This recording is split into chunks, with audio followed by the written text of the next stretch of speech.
We start tonight with our top story, a cybersecurity incident that impacted several schools, including New Hanover County and UNCW.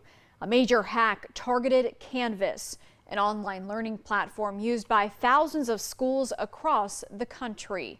WCT's Delaney Tarpley spoke to a cybersecurity expert. And Delaney, he shared with you that the community should really be concerned. Yeah, that is what he said. Patrick Jones says that's because the majority of users on Canvas are minors still in school. Experts are still trying to figure out exactly what type of data was stolen. But Jones said it's a reminder for everyone that the time to boost cybersecurity is now. This is not your run-of-the-mill attack. This is a massive attack. And it's definitely hit our nation hard.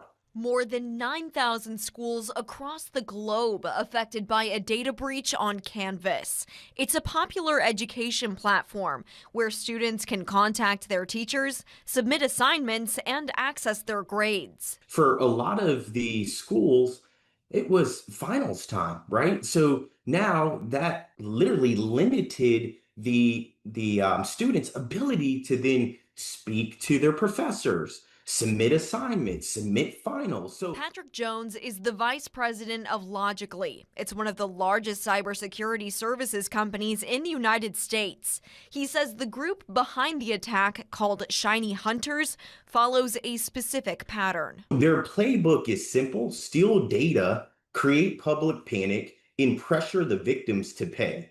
New Hanover County Schools and UNCW were both impacted. In a statement, New Hanover County Schools said in part, quote, "At this time, information identified as compromised as part of the breach includes names, student ID numbers, messages between users, and email addresses." UNCW shared that Canvas is back up and fully operational, but it's a reminder for individuals and companies to boost cybersecurity. Cybersecurity is no longer optional. And how you should be looking at this, it's not a matter of if it happens, it's a matter of when it happens. So what should you do? Jones says always select multi-factor authentication when signing into your accounts. If you have a company, monitor your in-users and limit their access to applications within the company they might not need. Train them consistently on cybersecurity. And lastly, monitor the vendors you work with. When it comes to Canvas has a long road ahead of them, not only from a reputational damage perspective, but also unraveling how significant of attack this truly is. In the past, the group behind the attack, Shiny Hunters, has also targeted Ticketmaster, Microsoft, AT&T, and other companies. Delaney Tarpley, WECT News.